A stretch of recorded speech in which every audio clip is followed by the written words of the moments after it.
안녕하세요, 김태환 원장입니다. 오늘은 비골골절에 대해서 얘기할까 해요. 비골골절은 결국 코뼈가 부러진 거죠. 외상에 의해서 코뼈가 부러지는 경우가 꽤 많이 있어요. 그럴 경우에는 우리가 두 가지 옵션이 있어요. 코 안쪽으로 해서 부러진 뼈를 맞춰주는 방법, 이게 도수정복술이라고 하는 거예요. 그런 걸 통해서 코뼈가 부러진 거를 맞춰주는 방법이 있고, 두 번째는 코성형 방법, 개방형 수술하는 방법을 통해서 코뼈를 직접 눈으로 확인하고 맞춰주는 방법이 있어요.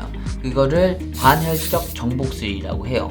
도수정복술은 비관혈적 정복술이라고 해요. 관혈적이라는 거는 피를 보지 않는다는 거죠. 피부를 열고 뭔가를 하는 게 아니라 그렇지 않은 상태에서 정복술, 코뼈를 맞춰주는 거를 하는 거고, 이렇게 코성형 방식으로 하는 거는 관혈적 정복술이라고 해요. 제가 얼마 전에 이 비골골절을 찾아보다가 네이버 블로그를 보게 됐어요. 그랬더니 2박 3일을 입원하고 전신 마취를 해서 수술을 하고 뭐 이런 내용이 있더라고요. 제가 봤었을 때 대학병원에서의 이런 치료가 나쁘다라는 건 아니지만, 비골골절에 대한 비관혈적 정복술, 도수정복술을 하는데 굳이 전신 마취를 하면서 2박 3일까지 입원을 해야 되나 라는 생각이 들더라고요. 저희 병원 같은 경우에는 CT 촬영을 하고 비골골절이 확인되면 붓기가 있기 때문에 붓기가 좀 빠져야 돼요. 그래서 한 7일에서 10일 정도 이후에 절골이 된 후 2주 이전에 수술을 하게 되고, 수술은 수면 마취로 진행해요. 수술 시간은 한 2-30분 정도 소요된다고 보죠. 그렇게 되고 입원은 할 필요 없어요. 그래서 코 안에 패킹을 넣게 되는데, 비골이 주저앉았을 때 코뼈를 들어 올려서 맞춰준 후에 비골이 다시 처지지 않기 위해서 안에다가 패킹을 넣게 되고, 그거는 한 5일 정도 유지하게 되죠. 그래서 5일 정도 유지하게 되고 빼게 되고,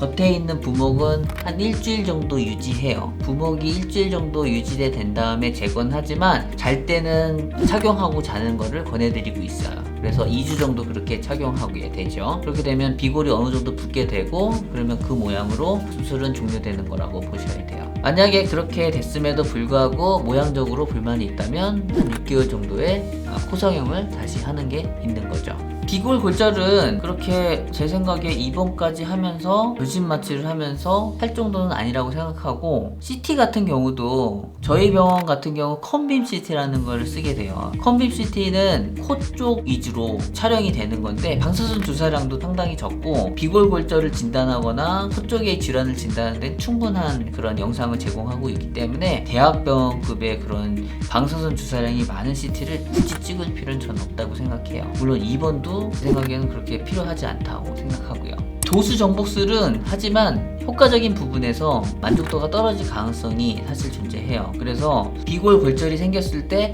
바로 코성형을 하는 경우가 있어요. 그 블로그에서 얘기할 때 코성형을 바로 하거나 같이 할 수 없다, 절대로 하지 마세요, 뭐 이런 얘기가 있어요. 그런데 실제로 10년 전부터 도수정복술이 효과가 그렇게 적기 때문에, 만족도가 떨어지기 때문에 도수정복술보다는 아예 열어서 비골을 맞추면서 코성형을 한다, 그렇게 했을 때 좋은 예후가 있었다라는 논문들도 많이 있었어요. 우리가 코성형을 할 때 코뼈가 넓거나 코뼈가 휘어져 있는 경우 절골술을 해요. 이 절골술은 결국 비골골절이 되는 거예요. 절골술을 하면서 코대에 보형물도 넣거든요. 그러니까 코뼈 골절이 생겼다고 보형물을 못 넣거나 그런 건 아니에요. 물론 완전히 상당히 많이 훼손이 되거나 그렇다면 안 되겠죠. 그거는 수술자가 보고서 결정하게 되고, 그런 경우에는 코성형을 권하지도 않아요. 그래서 비골골절이 그렇게 심하지 않게 있거나 코성형을 하는데 문제가 없다고 판단이 된다면 같이 시행할 수도 있어요. 오늘은 코뼈 골절에 대한 부분을 설명했어요. 영상 시청하시면서 궁금한 점 있으시면 질문해 주시면 답변 드리도록 하겠습니다. 김태환 원장이었습니다.